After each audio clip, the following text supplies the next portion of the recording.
pulse again with a keener sting. I know why he beats his wing. I know why the caged bird sings, ah me, when his wing is bruised and his bosom sore, when he beats his bars and you would be free. It is not a carol of joy or glee, but a prayer that he sends from his deep heart's core, but a plea that upward to heaven he flings. I know why the caged bird sings. When first reading the title of the poem, Sympathy, I thought that the poet felt bad for someone or something. My interpretation of the poem was that the poet was optimistic about the world beyond the cage, which in this case was racism. He was also determined to continue on the fight for freedom at last. When he finally was freed, he hoped to become equal with everyone instead of getting revenge for the wrongs that were done to him. Attitude. In the poem, the poet sympathizes for the bird. He relates to his struggle because for him it's racism, and for the bird it's being locked up and suppressed. He conveys attitude of perception and compassion.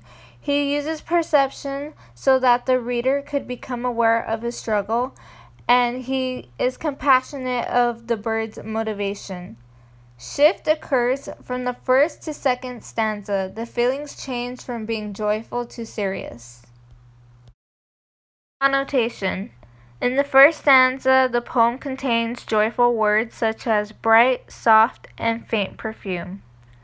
In the second stanza, it contains vicious words such as blood, cruel, pain, old scars, and sting. In the final stanza, the poem contains a mixture of joyful and vicious words such as bruised, bosom sore, prayers, heart deep core, and plea. Final interpretation. My final interpretation is that the poet sympathizes for the bird in the cage because he knows how it feels to not be let to enjoy the world equally with everyone else. Because of the racism the poet is suffering through, he feels that he can relate to being a caged bird, not being allowed to enjoy life like other people are. Overall theme. The theme of this poem is oppression. Throughout the poem, the poet describes what it feels like to be oppressed, to not have the freedom that everyone else around him has. He also describes what it feels like to keep fighting against oppression, and he even describes what it will feel like when people are done fighting oppression.